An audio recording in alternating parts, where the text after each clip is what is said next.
this is overwhelming looking at you. I've been traveling the country, and every place I go, I see the same eyes. People, even in California, just wanting to be left alone. Thank you. I do so appreciate Senator Rogers and his good wife, boss, Marilyn, and I've known him for a long time, and his battle for freedom here was amazing, and the battle continues, and that's what brought me here.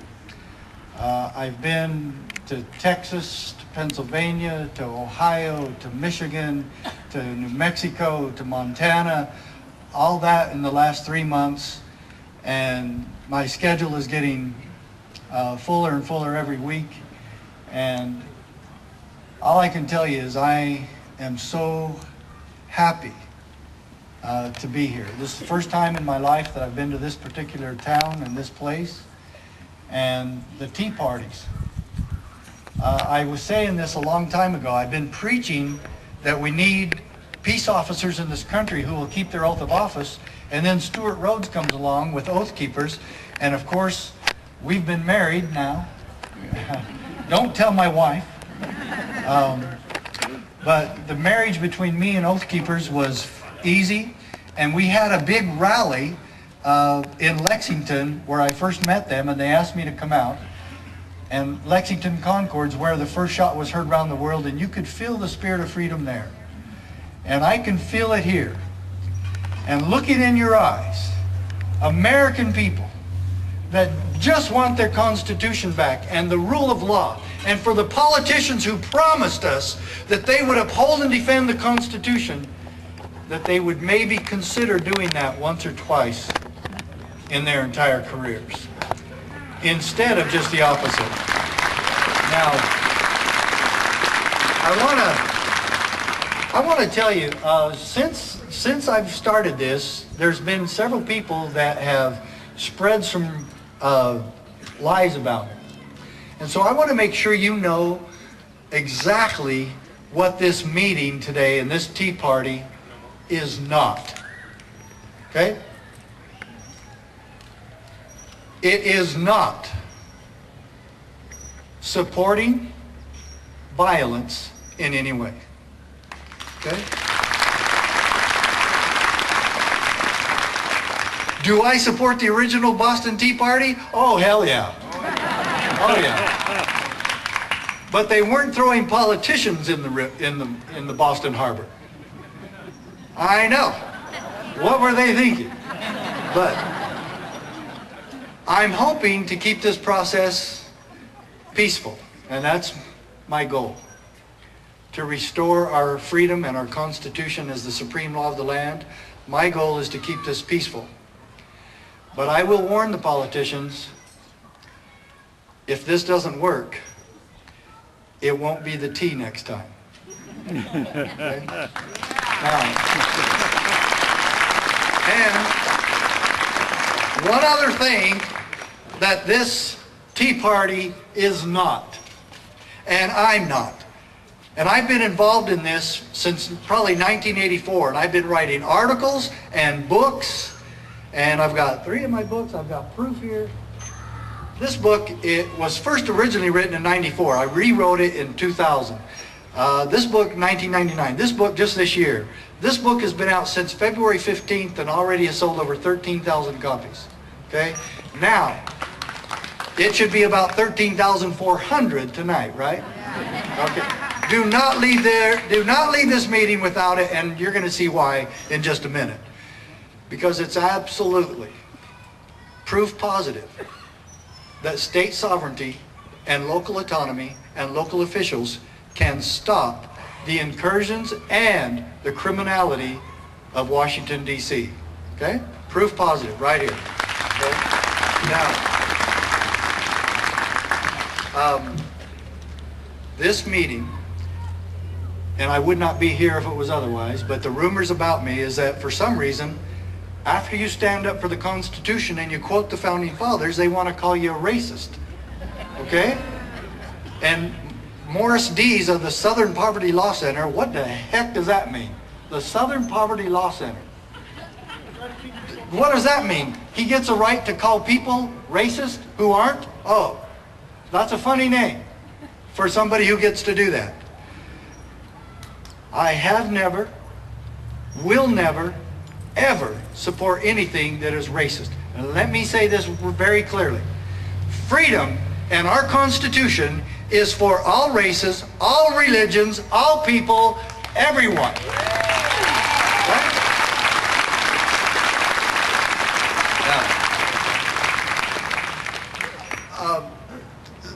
Let's get into some of the nuts and bolts. First of all, some people, because they call me Sheriff Mack all the time, think I'm still sheriff. I'm not sheriff anymore, okay?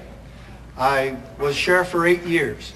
While sheriff of Graham County, Arizona, I was the first one in the United States, the first sheriff, to file a lawsuit against the Clinton administration to stop the incursions and the criminality and the unconstitutionality associated with the Brady Bill. Most people don't know this, but thanks. Well, the Brady Bill was the first time in our nation's history that the federal government, the United States Congress, your Congress, commandeered and dragooned the office of a public official in the state and in the county for federal bidding with no money attached. Now, Senator Rogers made a little bit of a typo when he was talking about that part. Had they funded the Brady Bill, I still wouldn't have done it. Okay? And he knows me well enough to know that. So I didn't want you to make any mistake here. If they had funded the Brady Bill and told us they would have paid us all these federal funds, oh yes, I would have supported it. And no.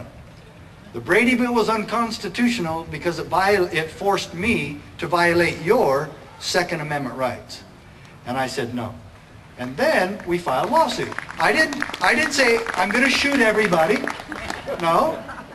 I simply said I'll take you to court. Do you know what I found out doing that? I should not have. The sheriffs in this country should have exercised their power as your representative in your county in exercising law enforcement and protecting you and the Constitution as their ultimate duty. The sheriffs of this country, and specifically those of us in Arizona where I was involved at the time, should have simply written a letter or held a press conference and told the federal government, your United States Congress and the Clinton administration, thanks very much for the Brady Bill, but it will not apply here. Take it back. Sorry. Not going to happen here. And after taking this to the Supreme Court and realizing how much money that was going to cost, it cost, to go from the district court, circuit court, and by the way, we lost at the circuit court. Why? Because Arizona's in San Francisco's court, the Ninth Circuit. We actually got one judge on our side, Judge Fernandez. Go figure. But he was the one that used the term dragooned the sheriffs into federal bidding. And it was actually my lawyer who I hired along with the NRA lawyers that helped us with this case. He said that this violated the 13th Amendment as well as the 10th. We did not file this on the 2nd.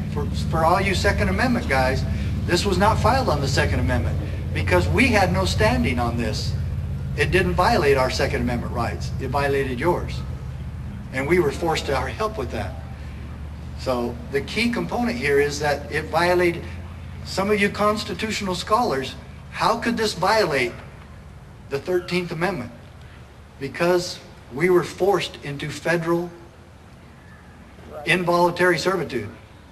That's what it forced us to do, because the Brady Bill said anyone knowingly failing to comply with these provisions is subject to a year in jail or $10,000 fine or both. So first time in history that a federal law didn't have any money attached but threatened to arrest us if we didn't go along. And so why didn't every sheriff join the lawsuit? Ultimately, only 6 others did all across the country. Only 1 from Texas, none from California. And Sheriff Prince from Montana, who filed about 6 weeks after I did, he and I had no cooperation whatsoever. I heard about it on the CBS Morning News as I was going to work one morning, and I about hit my head through the ceiling of the car. It was a great day in my life to know that I wasn't going to be the only one, because my wife was a little bit afraid of that I might be singled out a little bit by the Clinton administration. You know, we sued the Clinton administration and lived to tell about it.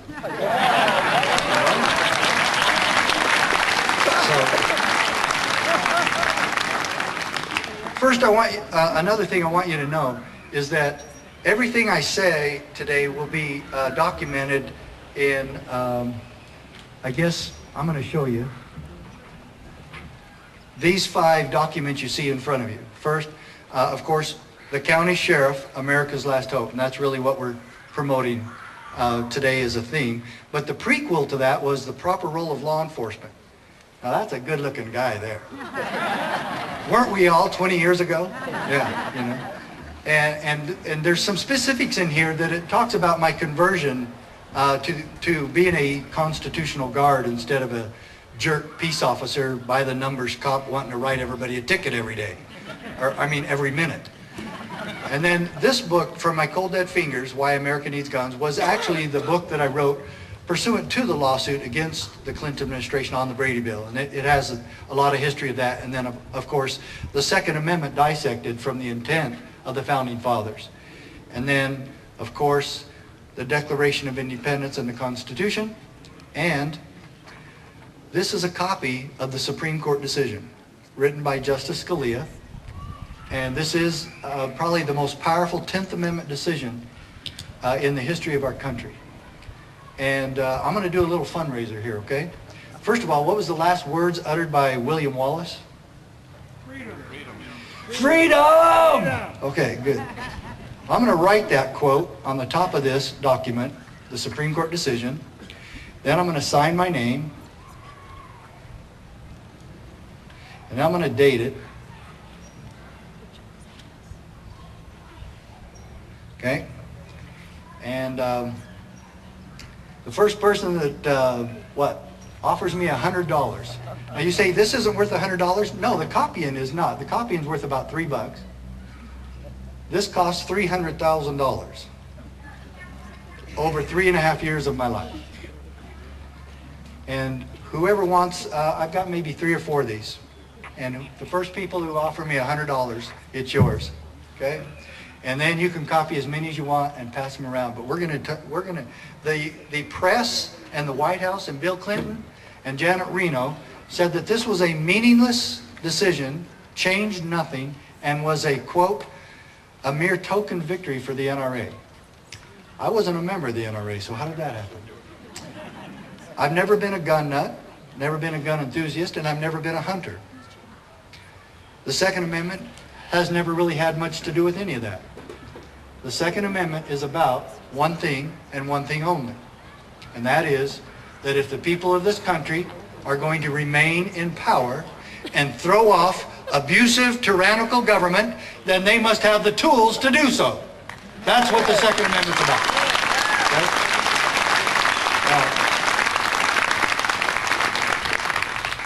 Right at the beginning of this, it says, the petitioners here, talking about Prince and myself, object to being pressed into federal service and contend that congressional action compelling state officers to execute federal law is unconstitutional. Then on page 8, it says, you think this is meaningless, folks? Do you think Clinton's told the truth about that? We have held, however, that state legislatures are not subject to federal direction, end quote.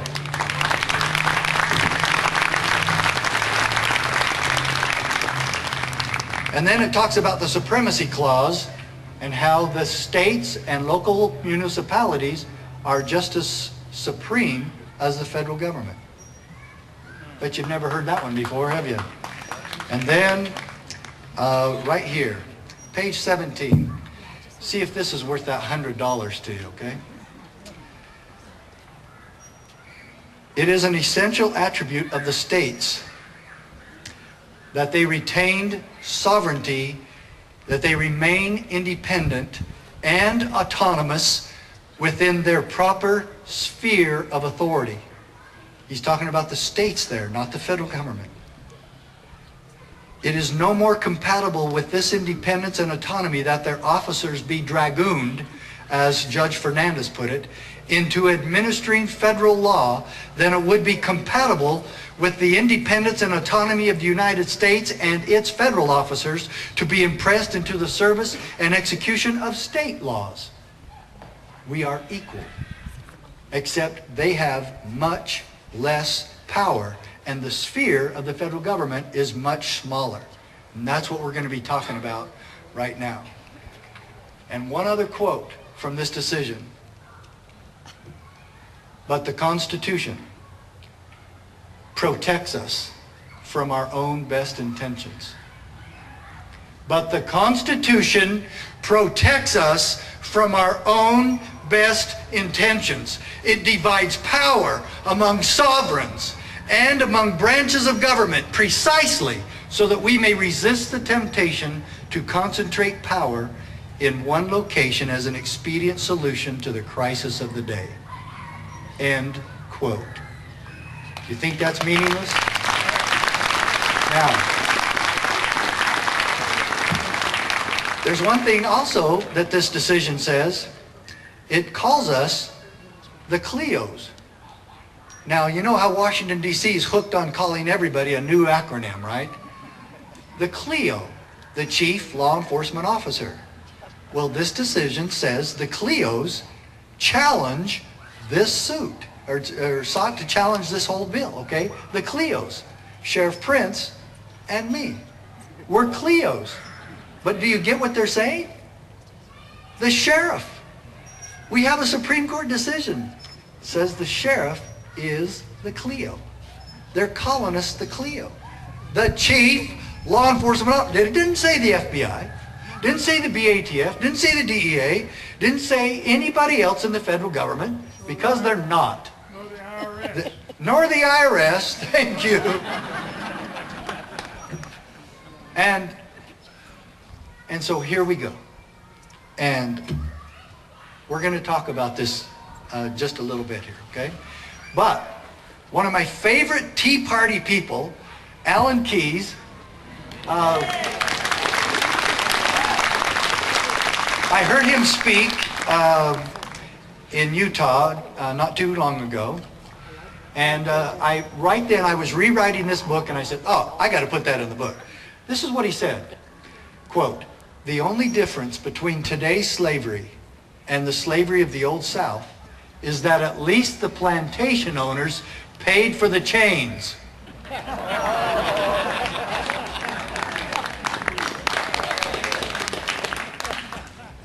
That book is worth the quote alone.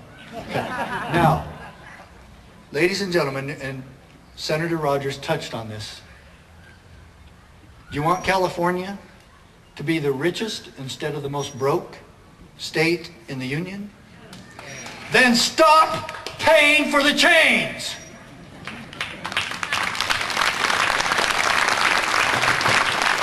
Now, I've got more. Okay, we got our first document. So, you want to give that to him? All right. Okay. We've got about 3 or 4 of those, but okay, good job. Now, how do we stop paying for the chains? You tell your state to tell the feds and the IRS that we will no longer send California money to the Washington, D.C. cesspool of corruption, and we will keep our money here and we will send you what we think you need. And I'm not kidding. That's not a joke. Okay? I'm not kidding on this. Okay? Now, you'll remember history, and I've done a lot of research on this. And I looked at One, how many sheriffs have ever sued the federal government and won a case at the U.S. Supreme Court? I haven't found anybody else except Sheriff Prince and myself. Now, and I looked at how many people have sued Bill Clinton over the last 20, 30, 40 years. And you know that Sheriff Prince and I are the only ones ever to sue him on a non-sexual matter?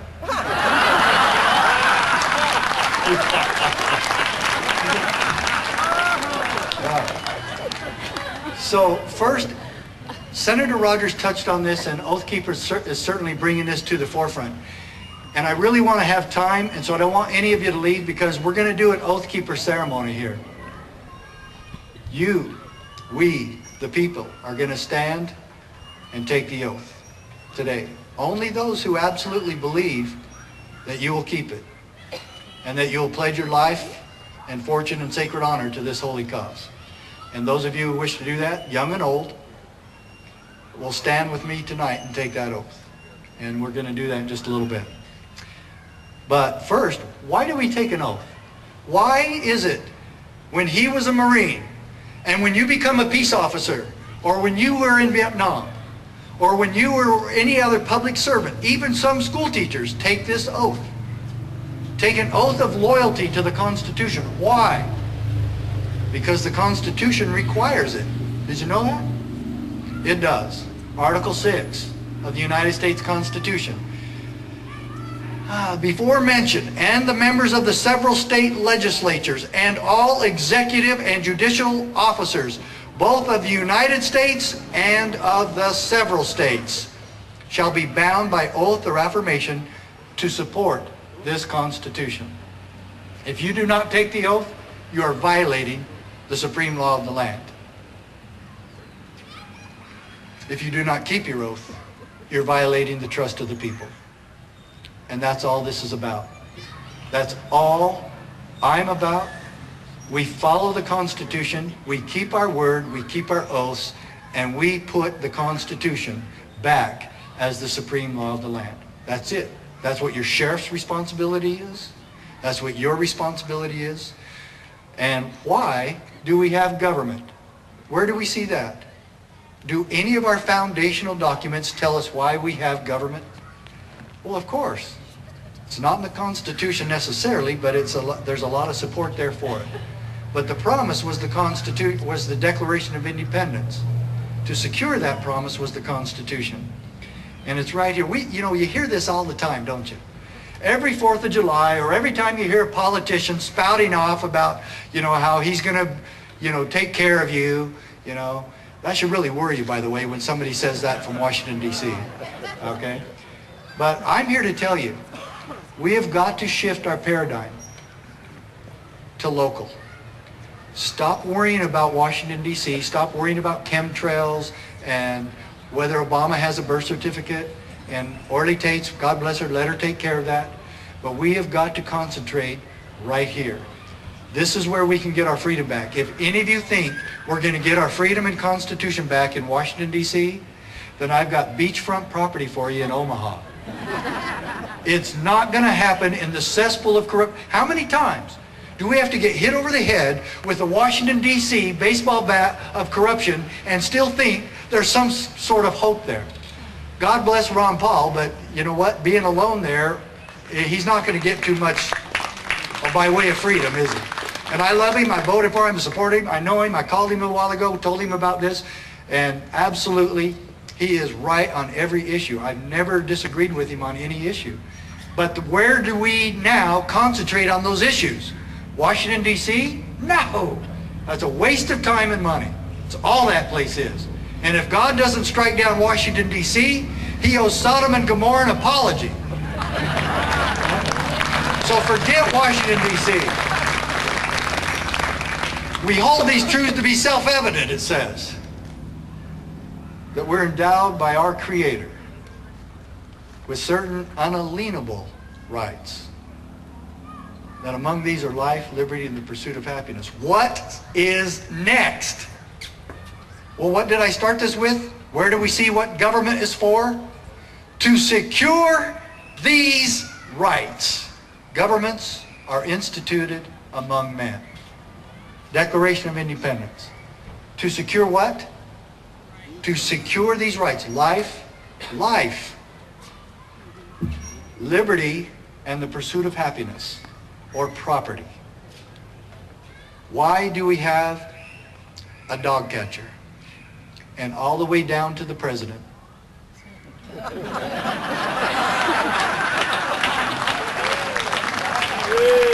And let's get some audience participation on this.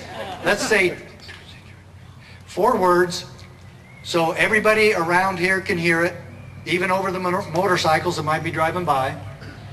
Why do we have government? To secure these rights. Again, to secure these rights. And if they're not doing that, then we don't need them. And they're violating their oath. Okay? Now,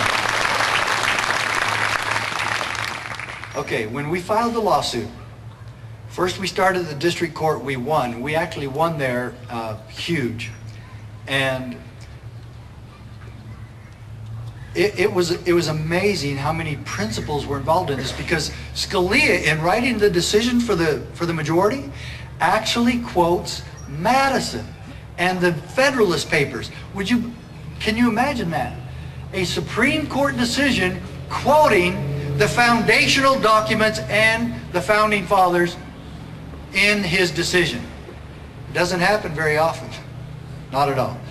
And so when we look at this, and we get the warning from Thomas Jefferson, and we say, when he said, "When all government shall be drawn to Washington as the center of all power, it will render powerless the checks provided, and become as venal and oppressive as the government from which we separated."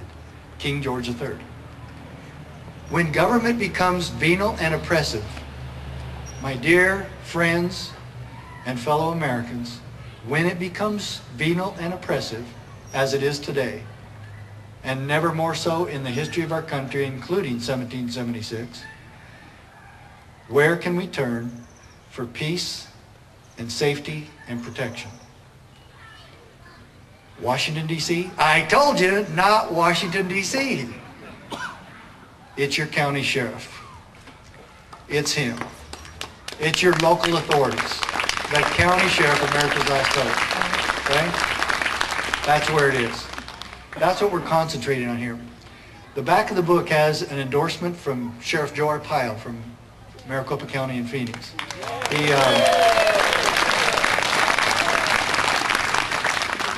He's a good friend of mine. I've told Joe this before, that he wasn't the toughest sheriff in America. And we argued about it again yesterday when we were on the phone. And he wrote a book about that, and he sold like 400,000 of them or so, you know. And I said, Joe, you need to make a disclaimer about that, because you're the second toughest sheriff in America. You took on the drug gangs, the druggies, the gangs, the street gangs, and the prostitutes. I took on the Clinton administration.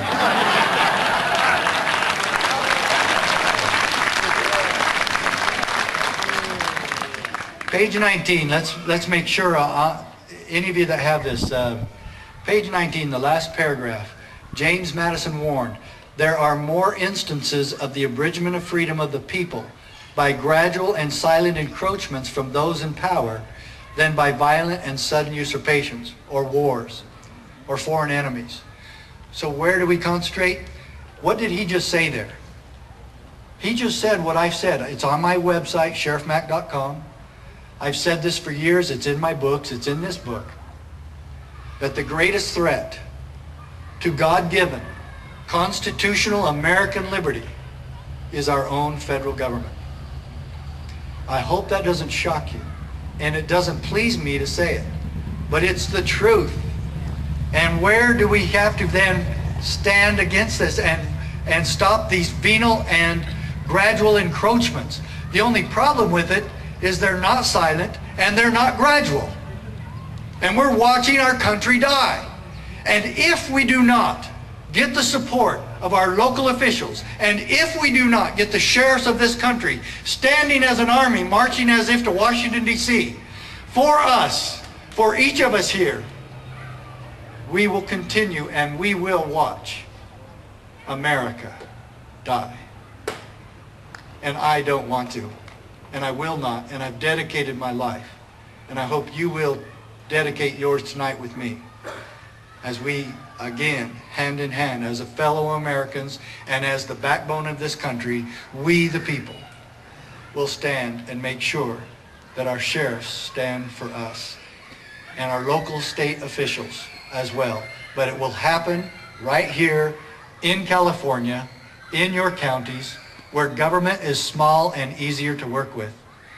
We can't work with the 535 people and all those bureaucracies in Washington, D.C. They've already proved over and over they will not work with us when it comes to issues of freedom. They won't. They want programs, and they want politics, and they want policies, and they want control. That's what they're after. None of that has anything to do with the Constitution. The Constitution was written, and specifically the Bill of Rights, to limit what government can do. Congress shall make no law. And there's 5 principles in the First Amendment. And then Congress shall not infringe the right of the people to keep and bear arms. And yet there's 23,000 gun control laws now in this country. You would think it said just the opposite. And it goes on and on about all of our rights. And you know what? My mom is 87. There was a time I didn't have health care. And you know what? It is not your responsibility to make sure I have it. It's not yours.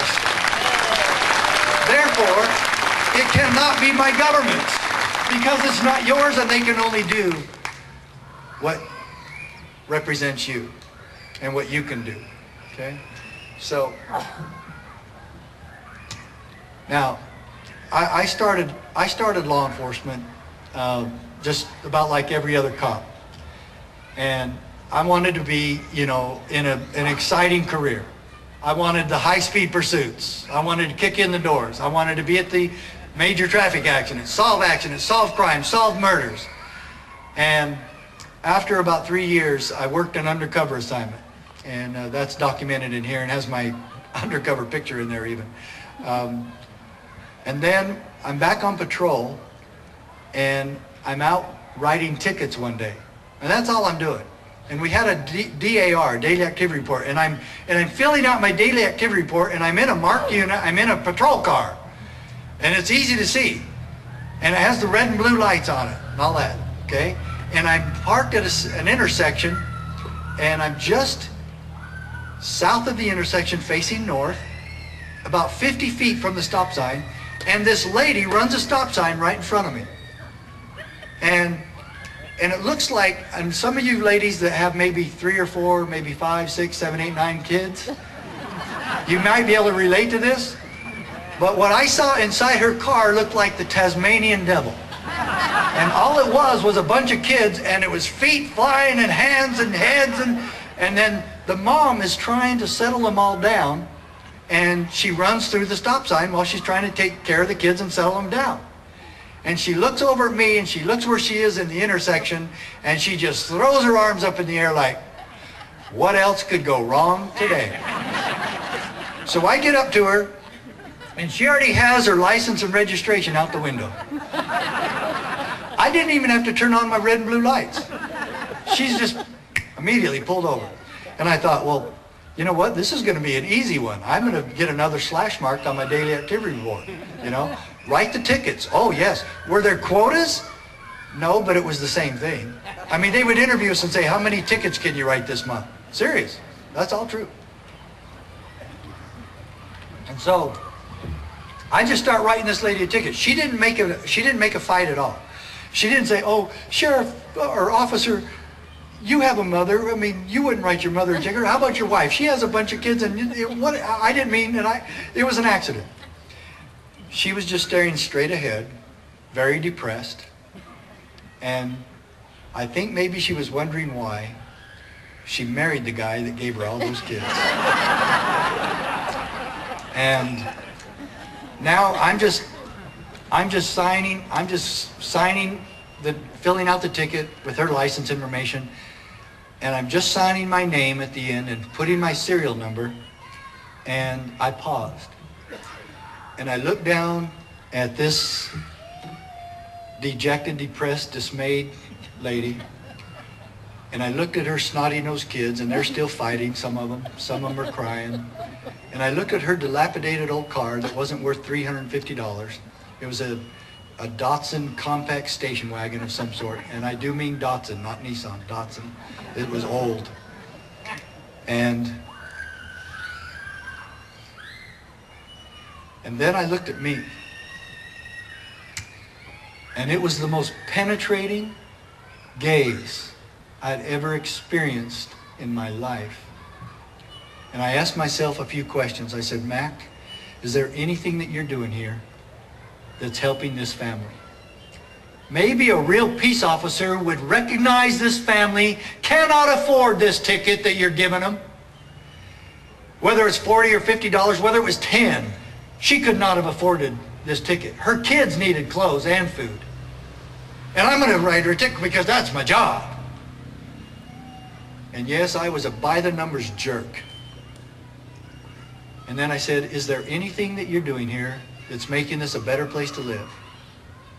Maybe I could have told her, ma'am, there's a school right here. We were right next to an elementary school. Why don't you let your kids out over there at the playground and let them swing and play and get their energy out for 10 or 15 minutes, and then collect yourselves, get back in the car, and go down the street. How does that sound? I know you didn't mean to do it. You didn't hurt anybody. You were trying to help your family, and now I'm going to try to help your family too. Oh, no, we're just going to write the tickets. That's what we're here for. And so, my last question. Mac, is there anything you're doing here that's bringing honor to the badge you wear on your chest? Well, I took the ticket with me back to the police station, just walked away from that lady, handed her license and registration, and I'm sure she sat there for another 10 or 15 minutes wondering what I was doing or if I was ever coming back. I never said a word to her, because if she had thanked me for anything, it would have made my shame even worse. I deserved no thanks whatsoever. And the next day, I was working swing shift at this time. Swing shift starts at 3. Briefing starts at 2:30. I came to work at 2:15, went to the city clerk's office, and I promise you, with God as my witness, I do not know why I asked this. I said, did I take an oath of office? And the city clerk says, yes. She said, would you like a copy of it? It's in your file. And she gave it to me. And I read it. And now I'm going to go quit my job. Because I, Richard Mack, solemnly swore or affirmed that I would faithfully uphold and defend and obey the United States Constitution and the Constitution of Utah, just like the senator said in California. That's the two constitutions you swear to. And the U.S. Constitution is always first. Usually the state constitutions are just much stronger and supportive of the federal Constitution. But that's what you swore an oath to do. I'd never read either one of them, and I took that oath as a ceremony so I could get a paycheck. That's it. And I'm serious, I'm going to quit my job. And right before I'm walking into the chief's office and I'm actually taking the badge off my shirt, I said, wait a minute, Mac, wake up, dummy. You don't need to quit your job. You need to quit being a liar and a hypocrite. So right after briefing, I said, hey, great, I get to keep my job. Thank you. And I said, I went right back to briefing, and right after briefing, I went home, and I got the World Book Encyclopedia, the part that said U.S. Constitution. And I read it. Every time I wasn't making a call or doing anything else, I was doing the most important studying and research of any police officer's career, studying the Constitution. And I knew then that I would never be on the wrong side again. And then, about 4 months later, we get a notice at the police department on the bulletin board advertising a police training called Constitutional Studies for Law Enforcement Officers. Man, is this an answer to prayers or what? And the instructor was a man by the name of W. Cleone Skousen. And I went to his training. It was 2 days at the University of Utah, and there was 240 big tough cops there. and we studied The Making of America, his book, and the Constitution and how it came to be through the eyes and the words of the Founding Fathers. And I was converted. Did you hear that word? I was converted to the United States Constitution. And I promised myself that I would never be on the wrong side again. And then, after I'd spent 11 years at Provo Police Department, a couple of crazy people from Arizona kept calling me and my wife and telling me to move home and run for sheriff. And this is the first time my wife agreed with me that her parents were crazy. And so my wife and I sat down one night as we were getting ready for bed, and we decided that we'd just write up all the pros and cons about how we couldn't run for sheriff in Arizona. And we came up with about 20 reasons why we should not, and about 2 reasons why we should, and that was just to be closer to family, is all. And 3 weeks later, we moved home to Arizona and ran for sheriff. And I don't know how it all happened, but it did. And then when the Brady Bill came out, I immediately recognized it as being unconstitutional. And I filed lawsuit. And then, of course, we lost it at the circuit level at San Francisco after we won at the district level. But 2 other sheriffs in the 5th Circuit won at the circuit level in New Orleans. Commandeered sheriffs, local officials for federal bidding. The bottom line is, I will tell you this emphatically to each and every one of you, that the President of the United States, no matter who he is, that the President of the United States cannot tell your sheriff what to do, nor can any of the auxiliary departments underneath the President tell your sheriff what to do, or your governor or anybody else.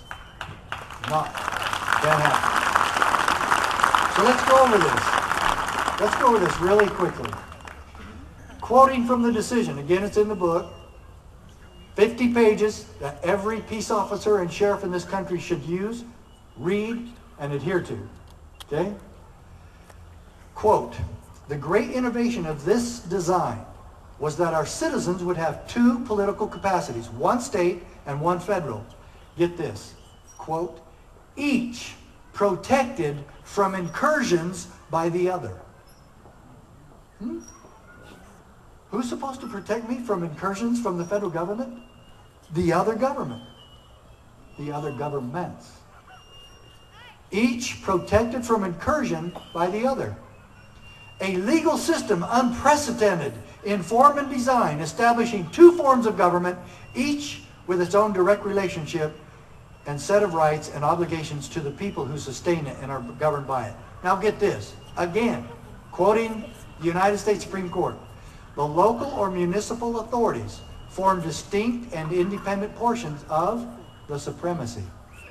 Of the supremacy. No more subject within their respective spheres to the general authority than the general authority is subject to them within its own sphere." Well, the question is, how do we define the federal sphere? U.S. Constitution? Thank you. Article 1, Section 8. What does Article 1, Section 8 do? It says what the federal government gets to do. These are the 18 assignments that the federal government is in charge of. Are they sovereign on that? Yes. They do not have to ask anybody's permission to do those 18 assignments.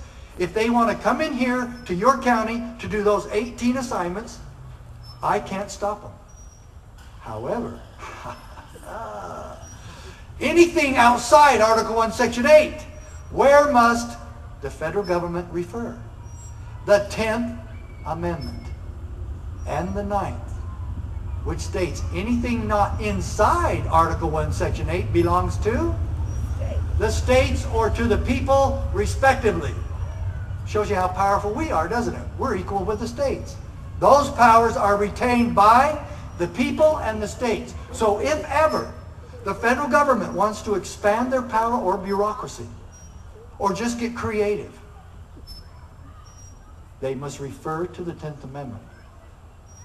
Those rights, anything outside the Constitution and the powers given or assigned to the federal government, must be reserved to the people or to the states. In other words, the Founding Fathers are telling all federal officials from the time they wrote this to now, and next year, and 500 years from now, that if you think we forgot anything, you can't do that either. And that's basically it on the 10th Amendment. States' rights, that's what we file on. And that's what Scalia and the Supreme Court said over and over. The states are not subject to federal direction. How many law enforcement authorities are given to the federal government in Article 1, Section 8? And don't say 0. It's not 0. It's real close though, huh? Treason.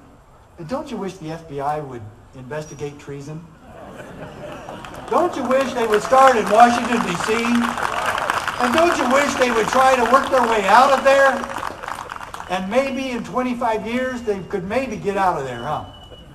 Okay, treason, felonies committed on the high seas, and counterfeiting. That's it. And there's another place, I can't remember the second, I think it's Article 10, where they're supposed to protect our country from invasion. Borders. They're in charge of protecting our borders. Bang up job, huh? Yeah, great job. And like the senator says, and we want them in charge of our health care. Yeah. Next page, just page 16. This gets even more powerful. Okay? This separation of the two spheres, remember they're calling our power, the state power or local municipal power, spheres, our authority. The power and authority of the sheriff is a sphere. Okay?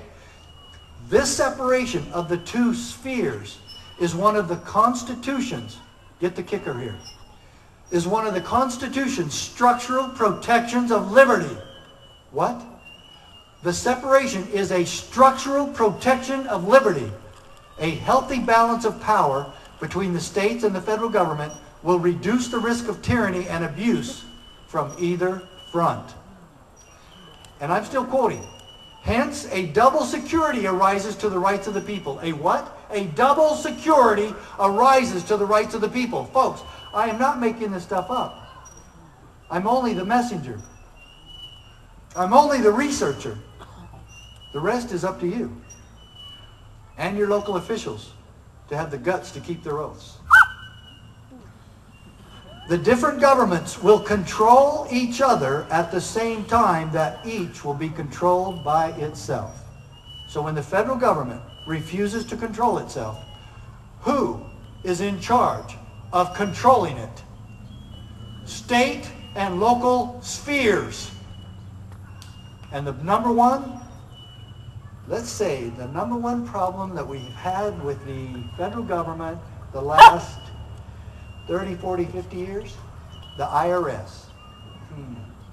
Would it be proper for the sheriffs of this country to tell the IRS to stay the hell out of my county? Yes. Why? Well, any sheriff who keeps his oath and knows and understands the Constitution knows that random audits are unconstitutional. And that I have to prove myself innocent of any charge from them after they randomly audit me. Any cop knows that he cannot conduct random audits. Maybe we should stop child abuse by randomly auditing citizens and just going in homes and randomly audit them and find out and interview children to see if they're being abused in that home. Wouldn't that be a more worthy cause than to find out if my finances are in order that the IRS seems to think they own? And isn't this an amazing perspective? That we are all in charge of monitoring ourselves financially for the IRS, and if we don't do it right, we go to jail. Now, that was never meant to be. And how many times in history, in the last 50 years, have the IRS agents been used as political hacks for presidents? Clinton did it, Nixon did it, Bush did it, Obama's, well, he hired a tax cheat to be in charge of the IRS. Do you think maybe there might be a little problem with it? And so, when we know that the IRS has committed these types of crimes all throughout history, why would any sheriff allow them unfettered access in his county? He can't, if he's really doing his job to protect his citizens from all enemies, both foreign and domestic. Do you want to opt out of the Obamacare? The national, do you want to opt out? Okay. What did I say? The whole thing was about state legislatures or states are not subject to federal direction. We already have that in a Supreme Court ruling. States opt out. Tell them to take their money, keep that, we'll keep our money here and take care of our own health care. And get the heck out. In closing, what does a constitutional sheriff look like? Let's again put this in historical perspective. 1959, what was going on in our country? Segregation. It was actually several times supported by the United States Supreme Court. When Rosa Parks got arrested, she was arrested by a deputy sheriff, fingerprinted and photographed, and taken to jail, and later released on bail or whatever. But if when that call came in from the bus driver, the sheriff was there at the time that evening, and he told the deputy who heard the call, come with me, I want you to see what we do with this kind of violator. And the deputy's going, man, this lady's in for it. The sheriff's going to go teach me what to do with her. And so they get on the bus, and the bus driver goes, there she is right there. And the sheriff and the deputy walk up to her, and they go, the sheriff goes, ma'am, what's the problem? And she's a little bit intimidated, and she said shyly, why can't we just be left alone? And he goes, ma'am, what's your name? She said, Rosa Parks. And he said, you know what? You're right. Can I please shake your hand? And he sits down next to her and he shakes her hand. He says, ma'am, where do you get off the bus? And she said, 2 stops up on Elm Street. And he said, can I get off with you to make sure you get home okay? And she goes, well, sure. And the deputy's going, what's this? And he's still watching. And they get off the bus on Elm Street, and the sheriff, being sensitive, says, ma'am, it's kind of late. Do you need to stop by the restaurant there and get some sandwiches for your family and husband? She goes, that'd be nice, but it's all whites restaurant. He goes, I know. Let's go. So now the whole community gets to see. And you think that this is going to travel around, that the sheriff escorted Rosa Parks in there into an all-white restaurant and made sure she got sandwiches to take home?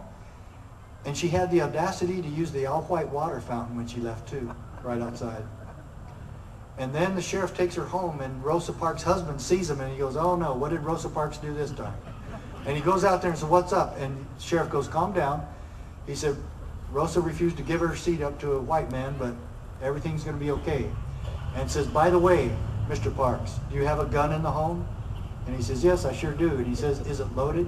He says, yeah, it's my 12 gauge. He said, keep it near you all night. And this deputy is going to give you extra patrol and going to check by your house every 15 minutes the rest of the night on his shift. And then he's going to tell the oncoming deputies to do the same thing. And he said, thanks, Sheriff. And now you know what a constitutional sheriff looks like. He does not enforce, nor will he allow the enforcement of stupid laws in your county. And that's his ultimate responsibility, because the enforcement of stupid laws is tyranny. Now,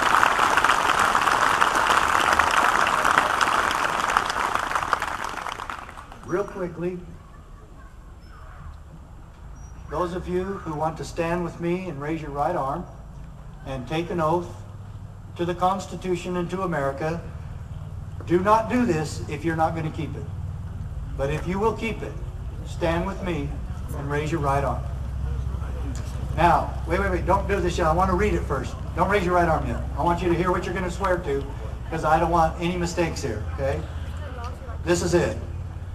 For me, it would be I, Richard Mack, Richard, say your full name. Richard Ivan Mack, do solemnly swear or affirm that I will support, protect, and defend the Constitution of the United States of America against all enemies, both foreign and domestic, that I will bear true faith and allegiance to the Constitution, that I take this obligation freely without any mental reservations of purpose of evasion, and that I will faithfully discharge the duties of my office in whatever capacity that might be, and pledge my life, my fortune, and my sacred honor to this holy cause, so help me God.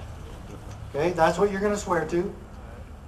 You're doing this freely, of your own free will, and you will not allow your oath to be violated. Now, this is for citizens as well as anybody else, because it says in whatever capacity that might be, and that's what we are doing. The most powerful entity here is standing before me in the United States government. So I will say I, and then each of you say your full name, and we'll continue. So, I, Richard Ivan Mack, do solemnly swear or affirm that I will support, protect, and defend the Constitution of the United States of America against all enemies, both foreign and domestic, that I will bear true faith and allegiance to the Constitution, that I take this obligation freely without any mental reservations or purpose of evasion, and that I will faithfully discharge the duties of my office in whatever capacity that might be, and pledge my life, my fortune, and my sacred honor to this holy cause, so help me God. Thank you. Shake the hand to the person next to you.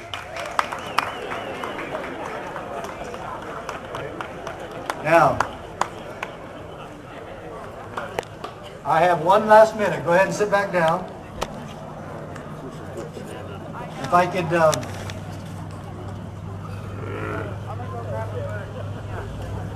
remember that police training I told you I went to?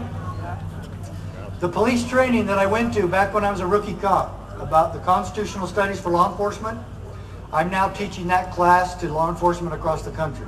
So if you want that done here, let me know. We're starting in Texas, and then we've got lined up in Pennsylvania, and we've got it in Idaho. Please just give me one more minute, because I